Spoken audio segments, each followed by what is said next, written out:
Viewers, मैं हूं एहसान कुरैशी और आप देख रहे हैं क्रिक बूम विद एहसान कुरैशी। और आपको खुशामदीद कहते हैं। और आपको जो भी हमारे दोस्त हैं, जो हमारे भाई, आप खैरियत से होंगे और क्रिकेट पूरी दुनिया में अब शुरू हो चुकी है, आप इंजॉय कर रहे होंगे।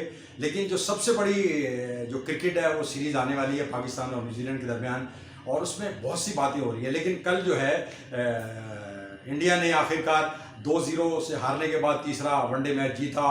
और विराट कोहली के ऊपर जो एक प्रेशर आ रहा था, गौतम गंभीर और मुख्तलिफ अखबारात में उन्होंने धेड़ के रख दिया था इंडिया की टीम को, क्योंकि लास्ट टाइम जो सीरीज़ हुई थी वनडे वो इंडिया की टीम ने जीती। लेकिन इस दफ़ा जो है पहले 2 टेस्ट मैचों में जिस तरह स्टीव स्मिथ ने बैटिंग की थी, कोई भी टीम उसमें जीत नहीं सकती। लेकिन तीसरे मैच में जिस तरह इंडिया के बैट्समैनों और बॉलर्स ने कम बैक किया, ऐसा लग रहा था कि मैच उनके हाथ से ये भी स्लिप हो रहा है और 3-0 जाएंगे और उसके बाद वहाँ इंडिया में क़यामत बचती। लेकिन उसके बाद जस्टिन बुमराह ने और जो उनके फास्ट बॉलर्स थे, उन्होंने बड़ी शानदार कारकर्दगी दिखाई और रोक दिया। हालांकि बड़ी शानदार बैटिंग की थी आरुण फिंच ने, मैक्सवेल ने, बड़ी उन्होंने काफ़ी धुनाई की। लेकिन बिलाखिर 11 रन से इंडिया की टीम ये मैच जीत कर अपनी इज्जत को बहाल करने में कामयाब हुई। लेकिन अब जो सबसे बड़ा मुद्दा है, उधर वेस्ट इंडीज़ और न्यूजीलैंड के दरमियान आज टेस्ट मैच शुरू हो गया और वही हुआ कि थोड़ी सी बारिश हुई, इसके बाद केन विलियमसन फिर छा गए। 97 रन पर नॉट आउट है जब खेल खत्म हुआ, और उनके साथ टिम लैथम ने भी बड़ी शानदार 86 रन बनाए। तो सीरीज़ जो है वो इसके बाद जो है वो ऑस्ट्रेलिया और इंडिया के दरमियान अब T20 सीरीज़ शुरू होगी। और पाकिस्तान जो है वो इस वक्त क्वारंटीन में है। पूरी टीम जो 53 रुकनी दस्ता है, लोग कह रहे थे 50 है, लेकिन जो कल लेटेस्ट रिपोर्ट आई है उसमें 35 खिलाड़ी और 18 जो है वो मैनेजमेंट का दस्ता है। लेकिन इस वक्त जो सबसे बड़ा हॉट टॉपिक है वो है बाबर आजम, जो पाकिस्तान के सफ़े अव्वल के बैट्समैन है और उस वक्त पूरी दुनिया के आंखों का तारा बने हुए हैं। चाहे वो पाकिस्तान हो, चाहे वो इंडिया हो, चाहे वो बांग्लादेश हो, उनकी फैन फॉलोइंग पूरे अक्रॉस द वर्ल्ड बहुत ज़बरदस्त बन रही है। और उनको विराट कोहली से भी लोग बड़ा बैट्समैन करार दे रहे हैं। हालांकि बहुत दूर है अभी ये मरहला। 70 सेंचुरियाँ विराट कोहली की और बाबर आजम की सिर्फ दोनों टेस्ट और वनडे में मिला के सिर्फ 19 सेंचुरियाँ हैं। लेकिन जो एक लाहौर में वाक़या हुआ है, लाहौर प्रेस क्लब में उनकी शोहरत को नुकसान पहुँचाया है खातून ने, शमैज़ा ने, तो उसके लिए आज हमने दावत दी है माजिद भट्टी साहब। Majid Bhatti, thank you very much for joining us. ये माजिद भट्टी बहुत बड़ा इशू है, लेकिन वो जिस तरह का बैट्समैन है उसने तमाम, चाहे विकेट का वो मोहताज नहीं। हमने देखा है कराची का, चाहे वो PSL का फाइनल गेंद रुक के आ रही है, लेकिन वो खड़े खड़े गया और 47 गेंदों में उसने 63 रन बनाए, कराची किंग को हरा दिया और कराची किंग को जितवा दिया। अब जो है ये एक बहुत बड़ा इशू आया है शमैज़ा का। आप क्या समझते हैं कि ज़हनी तौर पर वो उससे परेशान हो सकता है? और ये जो इल्ज़ामात हैं इसके बारे में लोग जो हैं वो बहुत खिलाफ हैं। वो तो यानी आप यकीन करें कि इतनी गालम गलोच शुरू हो गई इस खातून पे कि इतने बड़े टैलेंट को। आप क्या देख रहे हैं कि क्या इसका है, क्या प्रेशर आएगा बाबर आजम पे? अच्छा, उसका नाम है हामिजा। देखें, क्रिकेटर आपको पता है कि मेंटली बहुत ज़्यादा स्ट्रांग होते हैं। हम अगर 2 बंदे खड़े हों और पैदल चलने की कोशिश करें और हमें ये जहन में आए कि ये 2 बंदे हमें वॉच कर रहे हैं, तो हमारी चाल जो है वो चेंज हो जाती है। लेकिन क्रिकेटर 50-50 हज़ार या लाख के मजमे में भी पब्लिक के सामने खेल रहे होते हैं, परफॉर्म कर रहे होते हैं, तो मेंटली तो बहुत ज़्यादा स्ट्रांग होते हैं। लेकिन ये चीज़ें ज़ाहिर है इंसान को, जब आप इतनी ज़्यादा शोहरत की बुलंदियों पर, क्योंकि रिसेंटली बाबर आजम का मेरा ख्याल में पिछले 1.5 साल में जो उसने एकदम बूम लिया, टेक ऑफ की पोजीशन पे आया, तो ये उसको पहला डेंट पड़ा है। अभी तक उसकी परफॉर्मेंस में झोल नहीं आया। अच्छा, बार बार हमें नहीं पता कि हो सकता है कि ये खातून जो इल्ज़ाम लगा रही है, क्योंकि बड़ी सीरियस किस्म के इल्ज़ाम लगा रही है, नेशनल प्रेस जो है वो इसको रिपोर्ट भी कर रहा है। लेकिन बाबर आजम इतना बड़ा नाम है कि बड़े अखबारात या बड़े टेलीविजन चैनल अभी भी थोड़ा उसमें एक एथिक्स का भी इशू है। हालांकि इखलाकियात, बाज़ औक़ात हम लोग इखलाकियात की धज्जियाँ उड़ा देते हैं, तो इस इशू पे बहुत ज़्यादा अभी हाइप नहीं पकड़ रही। देखें, अब सवाल ये पैदा हो रहा है कि ये हमारे सिस्टम में ये चीज़ें क्यों होती हैं। देखें एहसान, आप तो हमसे भी पहले इस फील्ड में आए। हमारे ये जो क्रिकेटर्स हैं पाकिस्तान में, मोस्टली सिवाय चंद एक केसेस हैं जिसमें इमरान खान समझ लें या उनकी फैमिली के लोग हैं या वहाब रियाज वगैरह, ये थोड़े से अमीर घरानों के लड़के हैं। अदरवाइज रमीज राजा लोअर मिडिल क्लास फैमिली से बिलोंग करते हैं, कम उम्र में इस फील्ड में आते हैं, पढ़े लिखे नहीं होते। जब जब वो 5 स्टार होटलों में जाते हैं, उनको रेड कारपेट मिलता है, मीडिया की अटेंशन मिलती है, तो फिर जाहिर है जब इंसान को मौज मस्तियां बहुत ज्यादा हो तो उसका स्टाइल ही चेंज हो जाता है। अब देखिए, जवानी में इंसान फिर बाज दफा बेरहरवी का भी शिकार हो जाता है, भटक जाता है, उसको नहीं पता कि अब से 7 साल बाद या 10 साल बाद, क्योंकि खातून वो क्लेम कर रही है कि 10 साल पहले के ये मामलात हैं, कि 10 साल बाद मुझे उसकी क्या कीमत अदा करना पड़ेगी। पाकिस्तान क्रिकेट में ये चीज़ नई नहीं है। आज मैंने वैसी रिसर्च की थी अपने किसी एक मजमून के लिए, तो आपसे भी शेयर करो तो बड़ी इंटरेस्टिंग है। 94 में पाकिस्तान की अंडर 19 टीम गई न्यूजीलैंड।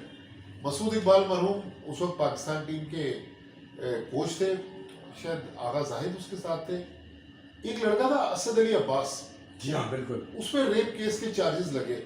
असद अली अब्बास उसके बाद वापस भेज दिया गया, उसकी क्रिकेट खत्म हो गई। पिछले दिनों जब हम PSL पे गए हुए थे, किसी ने बताया कि शारजा स्टेडियम में यहाँ मुलाजमत करता है।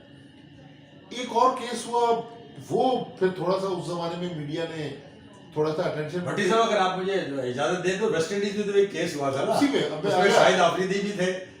देखिए, अब वो क्लेम करते हैं, लेकिन जो उसमें इन्वॉल्व रहा वो था जीशान परवेज। मैं भी लाहौर में रहता था, जीशान परवेज, और Zeeshan Parvez highly talented cricketer था। कहते थे कि ये किसी वक्त भी पाकिस्तान टीम में एंट्री देगा। उस टीम में कौन थे? शाहिद आफरीदी थे, फजले अकबर थे, और बड़े बड़े नाम थे।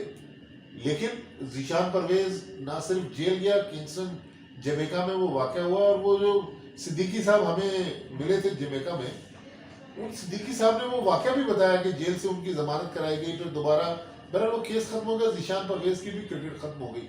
तो देखें, ये जो वाक़यात हैं, बाबर आजम, अगेन हम वीगर, हमें नहीं पता कि बाबर आजम इन्वॉल्व है या नहीं है, लेकिन ये हमारे जो नौजवान देख रहे हैं उनके लिए भी आई ओपनर है, और जो क्रिकेट शुरू कर रहे हैं उनके लिए भी एक है। देखें, रिसेंटली हमारे यहाँ स्पॉट फिक्सिंग और मैच फिक्सिंग के भी बहुत सारे वाकयात हुए ना। बड़े बड़े प्लेयर्स, जिनके शर्जील खान 20 लाख की डील में शर्जील खान ने अपने आप को बेचा, और अगले महीने उसका लेस्टरशायर काउंटी से 1 करोड़ का कॉन्ट्रैक्ट हो गया था। 1 करोड़ भी गए और उसने अपनी क्रिकेट को भी खत्म कर लिया। तो ये है आई ओपनर। लेकिन दुनिया में कहते हैं कि भाई अगर ये सारी कंट्रोवर्सीज खत्म हो जाए तो हमारी दुकान भी बंद हो जाए, लेकिन बहरहाल ये चल रही है। और मैं ये कहता था कि बाबर आजम जो है, ये कामरान अकमल, उमर अकमल और अदनान अकमल के फर्स्ट कजन है। मैं कहता था यार, उन भाइयों के साथ कंट्रोवर्सीज लगी हुई है, ये अभी तक किसी कंट्रोवर्सी से बचा हुआ है। शायद यही उसको मुश्किल में डाल गई कि आज आप देखें कि बाबर आजम को एक कंट्रोवर्सी ने हिट किया है। लेकिन ये न्यूजीलैंड की सीरीज जो है ना, हमारे मेमोरीज बहुत शॉर्ट हैं। हम लोग बाज दफा एकदम लोगों को आसमान पे पहुंचाते हैं, फिर हम जमीन पे भी उसी तेजी से गिराते हैं। तो ये न्यूजीलैंड के 3 T20 और 2 टेस्ट मैच इस बात का भी फैसला करेंगे कि अब आपने थोड़ी देर पहले केन विलियमसन की बात की कि कितना बड़ा बैट्समैन है जो दुनिया में हर जगह परफॉर्म कर रहा है। बाबर आजम 1.5 साल से, मैं और आप मौजूद थे वहाँ वेस्टर्न बर्मिंघम में, इसने जो न्यूजीलैंड के खिलाफ इनिंग्स खेली वर्ल्ड कप के मैच में, वो ऐसी क्लासिकल इनिंग्स कम कम नजर आती हैं। लेकिन अब क्या न्यूजीलैंड की इन पिचेस पे, जहां पास में भी वो 91 रन एक टेस्ट मैच में बना चुका है, ये देखिए $1 मिलियन क्वेश्चन है कि बाबर आजम करते क्या है। अच्छा, ये निसार जो होगा, देखिए हमारे यहाँ क्या होता है कि अगर आप परफॉर्म अच्छा कर लें तो चीज़ें दब जाती हैं। तो आप पर्सनली क्या ये प्रेशर वो झेलने की सलाहियत रखते हैं? कि जाहिर बात है प्रेशर तो उनके ऊपर हमेशा से रहा है। पाकिस्तान टीम में जो भी आता है कप्तान बनने के बाद प्रेशर आता है। तो असल में वो जो लोग, उनकी फैन फॉलोइंग इतनी है, आप यकीन करें लोगों ने एक भरमार की हुई है। वो कहते हैं, अब मेरा ख्याल है लोग तो माफ करने के लिए भी हो रहे हैं कि छोड़ो यार, ये कौन औरत है। वो कई तो लोग उसको आंटी कह रहे हैं कि आंटी वो एक स्मार्ट बच्चा और पाकिस्तान के कप्तान। तो इस प्रेशर से निकल जाएगा बाबर आजम? देखें, अब ये तो इस वक्त ये कहना बहुत मुश्किल है, लेकिन हम जिस कल्चर में रहते हैं ना, हम स्टारडम में रहते हैं। हम जिसको समझते हैं कि ये मेरा हीरो है, उसके बारे में दुनिया कुछ कह दे, मेरी राय चेंज नहीं होती। ये सेम चीज क्रिकेट में भी है। क्रिकेट में जो उसके फैंस हैं, वो मुझे भी बहुत सारे लोग फोन कर रहे हैं कि यार ये तो बच्चा है, ये तो इतना मासूम शक्ल है वो। लेकिन किसी को, अगर पुलिस को आप कह देंगे ये मासूम है, तो पुलिस का जो इन्वेस्टिगेशन का तरीका है वो डिफरेंट है। पुलिस के खौफ से लोग बहुत सारी चीजें नहीं भी की होती वो भी उबल देते हैं। अच्छा, बड़ा एक स्मार्ट आपने इसमें आपको ही मैंने फॉलो किया, ये क्रिकेट बोर्ड इसमें इंटरेस्ट नहीं ले रहा। वो कहते हैं ये तो उसका साथी मसला है, जब पाकिस्तान के आप कप्तान बन जाते हैं और आप पाकिस्तान के लीडिंग कप्तान, लीडिंग बैट्समैन हैं, तो इसमें क्रिकेट बोर्ड का कोई रोल होना चाहिए कि इस गन को हटाया जाए। देखिए, रिसेंटली पाकिस्तान क्रिकेट बोर्ड ने एक काम किया है कि बाबर आजम को ग्रूम करने के लिए एक टीचर हायर किया लाहौर में। वो उसकी इंग्लिश भी ठीक कर रहा है, इंग्लिश की क्लासेस भी दे रहा है, उर्दू की क्लासेस भी दे रहा है, एथिक्स भी सिखा रहा है उसको, लोगों से मेल जोल, आप जब लंच करेंगे, डिनर करेंगे, ब्रेकफास्ट करेंगे तो कैसे आपने अपने आप को प्रेजेंट करना है, सारी चीज़ें बता रहा है। आप जिस तरह वो बाहर है तो वो ऑनलाइन सारा सिलसिला चल रहा है। लेकिन ये आपका सवाल है ना, मैं चीज़ रिसर्च कर रहा था, लास्ट वीक 2 केसेस आए, एक बाबर आजम का आया, बाबर आजम के साथ एक आया रजा हसन का। रजा हसन सियालकोट का लड़का है, डोप टेस्ट में 2 साल बैन रहा, लेकिन कंट्रोवर्सीज से भरा हुआ है। वो गरीब लड़का, मैं तो चूंकि खुद सियालकोट से बिलोंग करता हूँ, मेरे एक अजीज है अमानुल्लाह भट्टी, उसका वो बचपन का दोस्त है। वो बताता है कि पिछले दिनों जब उसमें पाबंदी रही तो उसके घर में खाने के भी लाले पड़े हुए थे। आकिब जावेद ने भी एक कहानी सुनाई थी कि मैं नेशनल क्रिकेट एकेडमी से निकल रहा था तो एक लड़का फटे पुराने कपड़ों में बाहर खड़ा हुआ था। अब क्रिकेट बोर्ड का रोल डेफिनेट है कि जब आप इतना ज्यादा किसी को फैसिलिटेट कर रहे हैं, चाहे वो कोई भी हो, तो कहीं ना कहीं तो आपको लाइन तो ड्रॉ करनी है कि हमें समझाना चाहिए। बाबर आजम को क्रिकेट बोर्ड उसके पीछे क्यों खड़ा है आज की तारीख में, अगर हम 3 दिसंबर 2020 की बात करें, कि उनको अपनी सीटें भी तो बचानी है बाबर आजम के जरिए। अगर बाबर आजम कुछ करेगा तो क्रिकेट बोर्ड की जो अफसरान है उनकी सीटें बचेंगी।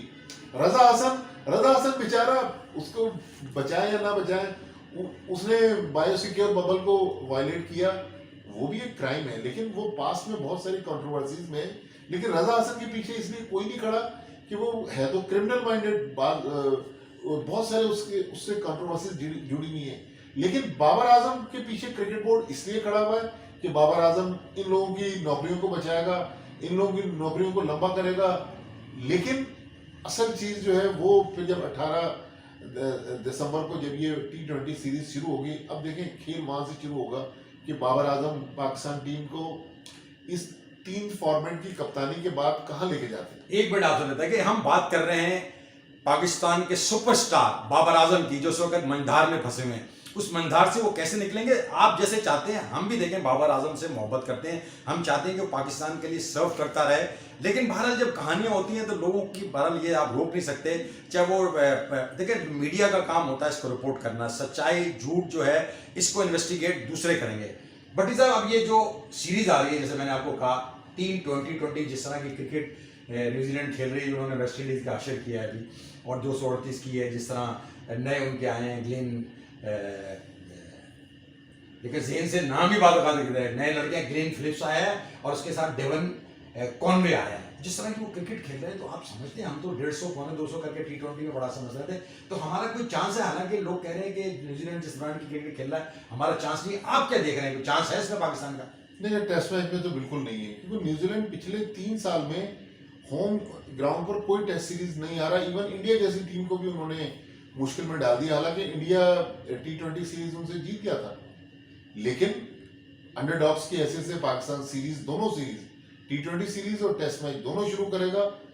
अब देखना ये कि ये टीम जिसमें अब बहुत सारे चेहरे हम चाह रहे हैं कि हमारे इस मंजर से गायब हो जाएं। शोएब मलिक को हमने खुदाफिज कह दिया, मोहम्मद आमिर इस वक्त पाकिस्तान टीम का हिस्सा नहीं है, हफीज भी बॉर्डरलाइन केस है, वहाब रियाज भी बॉर्डरलाइन केस है। तो एक यंग और न्यू टीम को जब लेके चल रही है मैनेजमेंट, तो देखना है कि न्यूजीलैंड देखें अपने मुल्क के अंदर वो हर फॉर्मेट्स में, फिर उनके पास जो फास्ट बॉलर है 150 किलोमीटर से नीचे वाला बॉलर ही नहीं है। तो जो भी दुनिया की टीम आती है वो उसको मुश्किल में डाल देते हैं। वेस्ट इंडीज की टीम आप देखें T20 में क्या उसका रिकॉर्ड है, लेकिन वेस्ट इंडीज को भी उन्होंने दोनों मैचेस में बिल्कुल वन साइडेड मारा। तो मुश्किल बहुत है, लेकिन नामुमकिन नहीं है।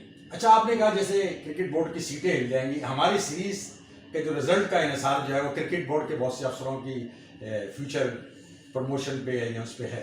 नहीं, सीटें नहीं हिलेंगी। मैं कह रहा हूं कि अगर बाबर आजम यहां जितवा दे पाकिस्तान को, तो उनकी सीटें और मजबूत हो जाएंगी। ऑलरेडी मजबूत है। मेरा ख्याल इमरान खान को अगर आप देख लें तो उस्मान बुजदार के बारे में लोग 2.5 साल से कह रहे हैं ना, तो इमरान भी कंसिस्टेंसी पे बिलीव करता है। मेरा नहीं ख्याल क्रिकेट बोर्ड में भी कोई उखाड़ पिछाड़ होगी। हाँ, अगर पाकिस्तान टीम यहाँ अपसेट कर दे न्यूजीलैंड को, तो उनके खिलाफ जो क्रिटिसिज्म हो रहा है उसमें कमी आएगी और उनकी सीटें जो है और मजबूत हो जाएंगी। अच्छा, अब हमारी जो तजर्बाकार टीम तो ये है नहीं, इसमें 2 प्लेयर ऐसे हैं, जैसे बाबर आजम का तो नाम लेना ही बेकार है कि वो जिसका बहुत उम्दा, उसमें हफीज़ है। हफीज़ भी सारी बात है सिर्फ T20 सीरीज़ खेलेंगे। तो आप समझते हैं कि हमारे पास कोई ऐसा स्टफ हुआ है कि टेस्ट मैचों में कि हम कुछ उनको चैलेंज ऑफर कर सकें? मेरे ख्याल में हारिस सुहेल ऐसा प्लेयर है। 2015 के वर्ल्ड कप में अगर आपको याद हो तो उसने 2-3 अच्छी इनिंग्स खेली इन पिचेस पे, लेकिन जो मेन रोल प्ले करेगी वो पाकिस्तान की बॉलिंग प्ले करेगी। कि हमारे पास T20 में तो वहाब रियाज हैं, लेकिन अगर आप टेस्ट मैच देख लें तो शाहीन आफरीदी हैं, नसीम शाह हैं, मोहम्मद अब्बास हैं, यासिर शाह हैं, या फ़हीम अशरफ को हम लेकर गए। तो मेरे ख्याल में अगर हमारी बॉलिंग थोड़ा न्यूजीलैंड को मुश्किल में डाले तो न्यूजीलैंड फंस सकता है।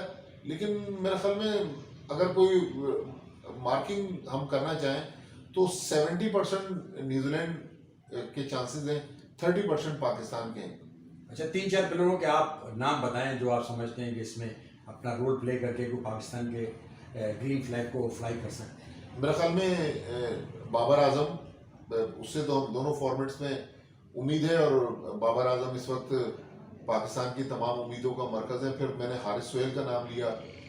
इमामुल हक टेस्ट मैच में, शान मसूद, लेकिन असल जिस तरह मैं बॉलिंग का कह रहा हूँ तो शाहीन शाह आफरीदी की जो बॉलिंग है ना, जिस तरह उन्होंने रिसेंटली बॉलिंग की है, शाहीन शाह आफरीदी अगर अपने टैलेंट का सही इस्तेमाल करे, और नसीम शाह ने जिस तरह अभी होम सीरीज में बॉलिंग की थी, तो मेरे ख्याल में फिर पाकिस्तान के थोड़े बहुत जो चांसेस हैं वो बन सकते हैं। अच्छा, आखिरी सवाल है, कोविड-19 की कंट्रोवर्सी आई थी, इसमें 6 पॉजिटिव, उसके बाद 7वां पॉजिटिव, उसके बाद पता चला कि 8वां भी पॉजिटिव था। लेकिन जाहिर बात है अब ये एक कैद में है, ये जिसको कहते हैं लग्जरियस इम्प्रिजमेंट है, ये हो गया। बाबर आजम की कंट्रोवर्सी हो गई, तो जाहिर बात है जैसे आपने कहा कि ये जब अंदर घुसते हैं तो सब कुछ भूल जाते हैं। I think, do you think ये ओवरकम करके अपना 100% देंगे ग्राउंड में? देखिए, हर बार जब हम क्रिकेट बोर्ड को मुर्दे इल्ज़ाम ठहराते हैं, यहाँ खिलाड़ियों की अपनी गलती है ना। जब उन्होंने SOPs को वायलेट किया, शायद न्यूजीलैंड की जो हेल्थ मिनिस्ट्री है इतना सख्त स्टांस नहीं लेती, लेकिन हमारे लड़कों ने जिस तरह SOPs को वायलेट किया, पहले दिन उन्होंने SOPs की खिलाफ वर्जी की। लेकिन क्रिकेट बोर्ड ने जाने से पहले, अभी भी और इंग्लैंड के टूर से पहले, इनको ऑफर किया था कि अगर आप जो न जाना चाहे अपना नाम वापस ले ले। लास्ट टाइम हारिस सुहेल ने नाम वापस लिया था, इस बार सब एग्री कर गए। तो मेरे ख्याल में अगर इनको एक हफ्ता भी मिल जाए, लग ऐसे रहा है कि कल फ्राइडे है ना, तो फ्राइडे से या सैटरडे से इनको प्रैक्टिस की इजाज़त मिल जाएगी। लेकिन खिलाड़ियों को भी जिम्मेदारी दिखानी चाहिए, और जिन लोगों ने SOPs को वायलेट किया, मेरे ख्याल में क्रिकेट बोर्ड को उनको भी सजा देनी चाहिए, उन पर फाइन तो एटलीस्ट करना बहुत ज़रूरी है। अच्छा, माजिद भट्टी की आपने बातें सुनी, चाहे वो बाबर आजम हो, ये जितनी पाकिस्तान की टीम है, जैसे आप उसे चाहते हैं, हमारा ब्रेड एंड बटर रहा है, हमने इसी तरक्की हम चाहते हैं कि पाकिस्तान की टीम इन तमाम मसाइल से निकले और पाकिस्तान की टीम एक ऐसी परफॉर्मेंस दे न्यूजीलैंड के खिलाफ, फाइट करे। देखिए, लोग ये कहते हैं फाइट करें, लेकिन 1 साइडेड मुकाबले जब होते हैं तो लोगों को तकलीफ होती है। तो मुझे उम्मीद है कि हमारी टीम में इस बात की सलाहियत है कि वो T20 सीरीज़ में और टेस्ट मैचों में भी अच्छी कारकर्दगी दिखाकर पाकिस्तान के जो शायकीन है क्रॉस द वर्ल्ड, उनको खुश करेगी। माजिद भट्टी साहब, थैंक यू वेरी मच, मज़ा आया आपके साथ, और अगली एपिसोड तक के लिए हमें इजाज़त दीजिए। अल्लाह ने की बात।